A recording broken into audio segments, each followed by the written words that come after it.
What's up, my wizards? It's Dev from Mtg. We like magic, and we have hit what is probably the last deck tech of the season before we finally get to these Guilds of Ravnica spoilers in earnest. But it's a good one. We've saved one of the best for last. This is a deck that's been making waves ever since it appeared in the top 40 of an SCG team event, and it's a pretty cool looking deck, but we're going to put a rotation-proof twist on it today. Here's Desecrated Tomb. This is a really cool list. It's a shame we had to wait until the very end of the season to see this thing, because it is very different than the red-black lists that we've been seeing all year. You know, this is equal parts like combo deck and aristocrats deck and graveyard deck, mid-range deck. There's a lot going on in this thing, and it uses the interactions between typically kind of bad cards to become way more than the sum of its parts. Now, the deck is really built around an engine that includes three main moving parts, but since we're named after Desecrated Tomb, that's what I want to go ahead and talk about first.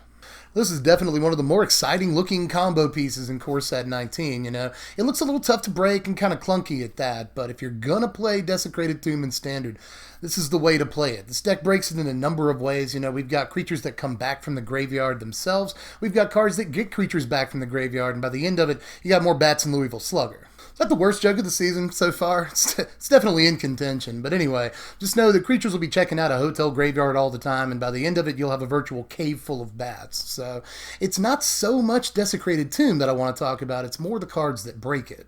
And to that end, one of the main combo pieces in the deck is actually, seriously, Reassembling Skeleton. Make no bones about it, this card is very bad, but for the purposes of what we're trying to do here, it's actually pretty awesome. Basically, every time we get this out of our graveyard after it dies, we get a bat off of Desecrated Tomb, and that interaction is a little bit more powerful than it sounds on paper. It's cool to get a flying blocker back every time you bring your chump blocker back, and chump blocking with the same creature over and over is actually decent sometimes. Like, if the game goes long enough, that can be a good interaction in Standard. You know, it's not just a limited interaction. This is just as annoying in actual competitive games of Standard when it's blocking their biggest creature every turn. Now, for pretty much the exact same reason that we're playing Reassembling Skeleton, we're also going to play Squee the Immortal, just 3 copies of this right here. And I honestly think 3 copies might be a little too much, but it is one of the more important cards in the deck. You know, if Reassembling Skeleton is so important, then so is Squee, because it does essentially the same thing for a mana more. And it can be brought back from exile, which is really important, you know. In the next Standard, some of the best removal spells are going to be Brassicas Contempt, Settle the Wreckage, Seal Away, you know, Ixalan's Binding, and other exile-based removal. It seems like there's going to be more exile removal in the next format than there is traditional, just like dies removal. So Squee is really good against decks packing those pieces. And both of them, Reassembling Skeleton and Squee, are pretty decent against control decks. You know, they just can't really deal with either one of them forever, for the most part, which is great. You'll almost always have a threat on board against them. But you can't count on your opponent putting your Squeeletons in the graveyard, you know. You want to be able to control that yourself. So to that end, the third major piece of the engine here is Makeshift Munitions, which I'm going to go ahead and play all 4 copies of. A few versions of this deck, I've seen 3, but I'll play 4. I know it's bad in multiples, but especially after rotation, you know, we're going to see a lot of Thrashing Brontodons, maybe more Vivian Reeds, some more Ixalan's Bindings, you know, people are going to be bringing in Reclamation Sages from the board. There's an awful lot of enchantment removal, so this being so important to the deck, I want to make sure we have it all the time. Plus, you know, we've got various ways of pitching this if we've got it in our hand and we don't want it, so there's that consolation too, but I want it so often and so reliably that I'm going to play the full playset here. A munitions ability to take out creatures is actually really important because our creatures will come back. You know, like, their guys won't. So if we have enough mana in a given turn, we can sacrifice this guy, that guy, bring them back, get some bats, sacrifice them or the bats. So, you know, take out a creature or 2 and just slowly, over the course of a couple of turns, wrath their entire board this way, but still have a board of our own. Of course, this is still good for hitting them in the mouth when you want to do that too, you know. This can go straight to the dome, which is great against control decks, because once we have, you know, a few pieces of the engine in place, we can just slowly drain them out over the course of a few turns without even attacking, which is especially relevant against decks that play Settle the Wreckage or maybe the Turbo Fog decks. You know, winning without actually having to attack is much more relevant these days than it has been in a while. But the rest of the deck is just finding ways to strengthen this engine as much as we possibly can, and I think the most popular way of doing that so far has been Stitcher's Supplier, because at least 3 of the 4 cards I've shown you so far work pretty well with this. You know, we need to put creatures in the graveyard in the first place if we're going to get them out. Even though this can occasionally dump something in the graveyard that you don't necessarily want there, it's still the best way in the format of dumping cards in the graveyard that you do want there. Plus, we have to up the creature count as much as we can in this deck and play at least a respectable amount of creatures, and this is a good way of doing that, so all four. But another good card for getting those creatures out of your graveyard that a lot of people are looking to play after rotation is Isara the Awakener. This might be the deck for. We're looking for strong 3-drop creatures to play in this deck, and Isara is maybe the best choice. Plus, for the purposes of what I'm doing here, I like the fact that she's legendary. Don't worry, it's not Mox Amber. I know some of you probably got like cold sweats when I said that. It's not Mox Amber. I'm not trying to shoehorn it in here. It's something else. You'll see in just a second. But Asarath is definitely effective in this deck. Obviously, she's not super important with Resembling Skeleton or Squee because they do this on their own, But with other creatures like Stitcher's Supplier, if you want that ETB trigger again, she's really, really good. Plus some of the other things that we're playing. So I think that a couple of copies of Asarath is in order here. Now we're also running 2 copies of Torgar in here, Famine Incarnate, because we need some more sacrifice outlets than just Makeshift Munitions. Obviously, Skeleton and Squee are really good to sacrifice to this thing because you won't actually lose any card advantage when you decrease this thing's casting cost. Plus, the deck goes wide pretty well. We get a lot of tokens, we get to keep our board presence even after creatures die, just recast them out of the graveyard. So the deck goes reasonably wide, but sometimes the deck needs to go big. Torgar's a really good way of doing that. But here's where we get into some speculative changes that I've made to the deck. Again, this is post-rotation, so we can't play Scrap Heap Scrounger. Probably one of the best cards for the deck, so that's kind of a bummer. But it does open up some slots for us for some different stuff we can play, and again, just have fun with and speculate on, while we still don't know everything that's in guilds. So with that in mind, I'm adding white to the deck and playing 3 copies of Teshar.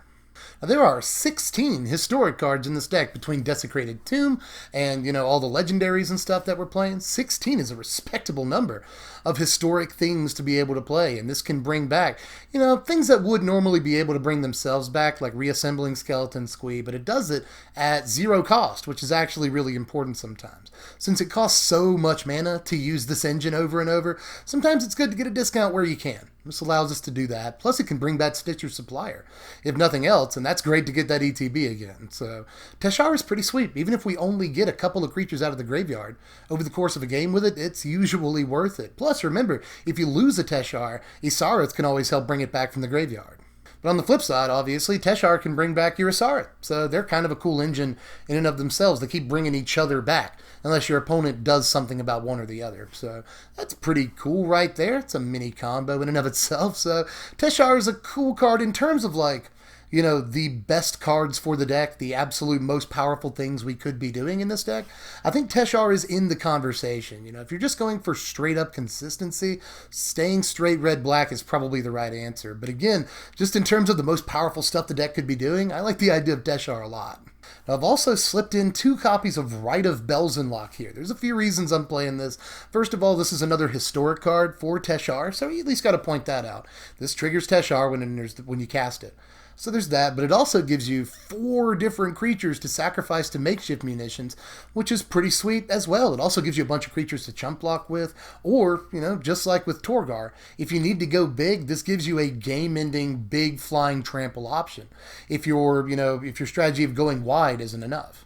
And by the way, speaking of Torgar, this also gives you a bunch of creatures to sacrifice to make Torgar as cheap as possible too. So there's some other synergies in the deck with Rite of Belzenlock. At first I was thinking 4 copies of this. I think that's way overboard. I think 2 copies is all you need, if you need any.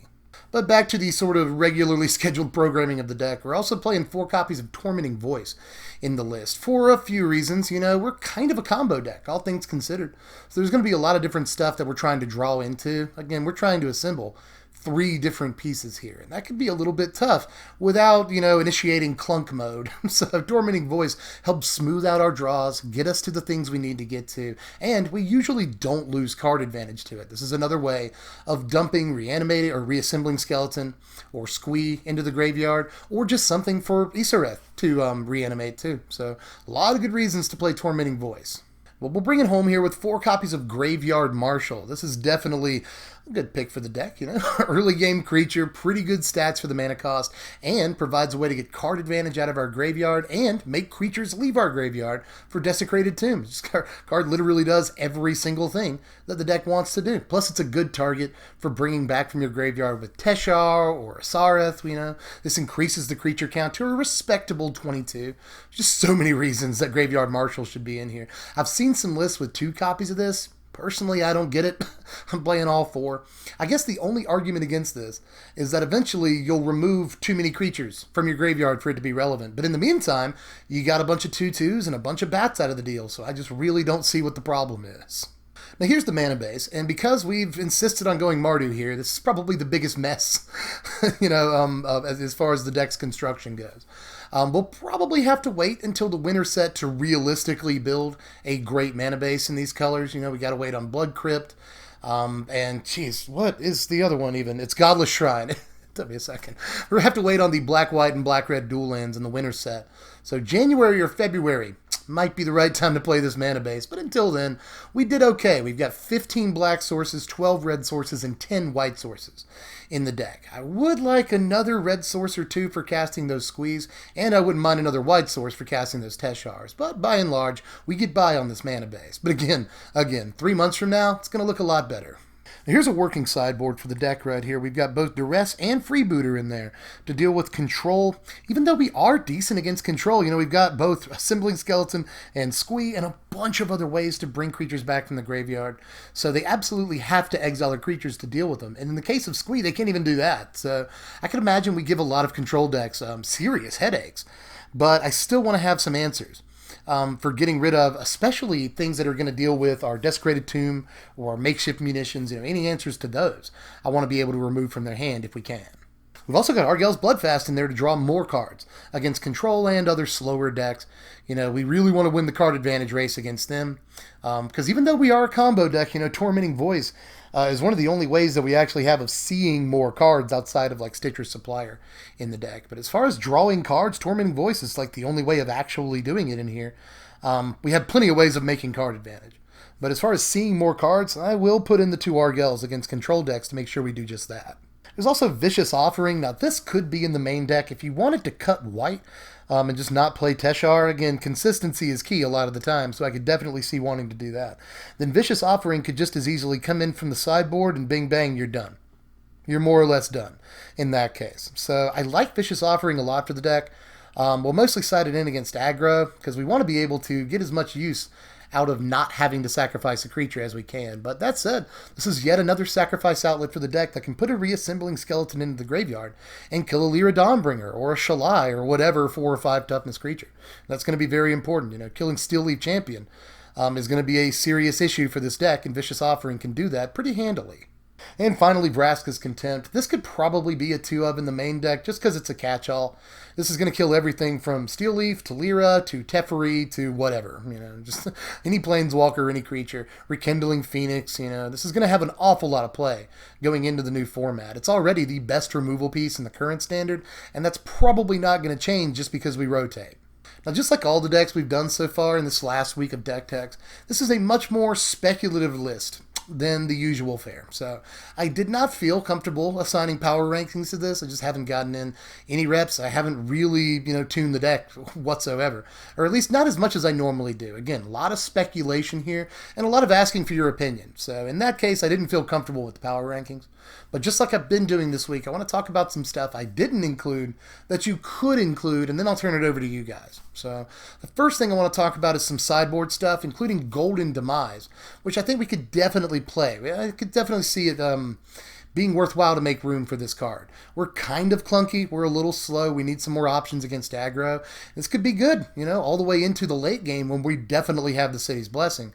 Considering that we have plenty of creatures coming back from the graveyard. We're making lots of bats. We're making tokens with Bright of Belzenlock, so we get City's Blessing relatively easy, I would imagine. So Golden Demise is definitely a consideration. But into the less boring and obvious stuff, there's also Angrath. I think Angrath is pretty sweet, especially considering the second ability on Angrath, which really makes these hijack and active treason effects somewhat desirable looking in this list. You know, we've got Makeshift Munitions plus a couple of other ways to sacrifice creatures. So if we use Angrath to snatch one of their guys, it really doesn't matter how big or small it is. We can make it die before the turn's over, you know. So I really like that second ability, and I wouldn't mind a couple of copies of Angrath in the sideboard. Plus, it's got more play against control. The ultimate is pretty fine against certain decks. So I like Angrath. I don't know if it's quite playable, but I want your opinion on it at the very least. And finally, as far as sideboard fare, although this could go in the main deck, there's the Eldest Reborn. This is another way of getting a creature to leave our graveyard, so we get a bat out of it, at the very least. You know, there's that. But this is also a way of reanimating a huge creature from the graveyard. We don't have a lot of ways of doing that in this deck. So we can get a Torgar out of the graveyard with an Eldest Reborn, or the biggest thing that we've managed to kill on their side of the battlefield. Get it out of their graveyard. This is also removal. It's good against control because it makes them discard. There's a lot of reasons to play the Eldest Reborn, and I could see a big-time reanimation piece like this actually working in this deck, if only as a 1 or 2 of. And I guess the last thing I have to say about the, hopeful cards for this deck is at least to be on the lookout for stuff in the Golgari Guild that is black. You know, it's not black-green, it's not just green. Just strictly, you know, black cards in the Golgari Guild that deal with the graveyard. We've already seen at least one of these that could go in the deck, Necrotic Wound. Has already been in the previews, and I could see again a 1 or 2 of copy of Necrotic Wound in this deck, if only in the sideboard. But you probably don't want too many of these, but I could definitely see a situation where it's mid or late game, you've got 3 or 4 creatures in your graveyard, and you can kill, you know, a Rekindling Phoenix for 1 mana and still have the mana to bring back a Squee, Resembling Skeleton, use your Makeshift Munitions, whatever that turn. Again, this deck is really hungry a lot of the time. You know, once it does get its engine in place, it still needs a lot of mana to actually operate. So, you know, prioritizing and, you know, maximizing the use you get out of your lands is really important to the deck. So Necrotic Wound might be a great inclusion. But just keep on the lookout for cards like that in the Golgari Guild in this set. But once Rakdos and Orzhov get to shine in the winter set, you know, late January, early February, then this deck could really pick up some pieces. So again, be on the lookout. Let me know your ideas for it, and as always, if you wanted to try the deck out for yourself, click the first link in the description. That'll take you over to the deck list on tcgplayer.com. Yeah, they sponsor my content. What of it? They're good people. You know, they're the lowest price that you'll find this deck online anywhere. So with that said, the deck is about $130, $135 right now, and that's mostly because of Sacred Foundry and Brassicas Contempt. You can't necessarily replace Sacred Foundry if you want to keep the deck Mardu. But again, if you make the deck straight red-black, then you're saving yourself like $60. So you can actually get this deck for relatively cheap right now. So try this thing out if you can, proxy it up if you can, because if nothing else, it's a really fun deck that I think everyone should try out at least once or twice. And that said, even if you don't build the deck, clicking the link just helps me out. So click the link. They like it when they see people clicking the link. So help me out in that way, and a bunch of other ways if you got the time. You know, at pretty low effort, all you got to do is like the video or share it around. That's just a couple of clicks. You know, subscribe if you haven't done that yet, because maybe as early as tomorrow, Monday morning, there could be a lot more Guilds of Ravnica spoilers. You don't want to miss those, so sub to the channel to make sure you don't. And also follow me on Twitter, another good way of knowing when videos come out. Or you can throw me $1 a month on Patreon, and I'll give you a lot for that $1 every 30 days. You know, I feel like Patreon's a pretty good value. I'll let you know when videos are coming out the day before they come out, and when Deck Tech season comes up.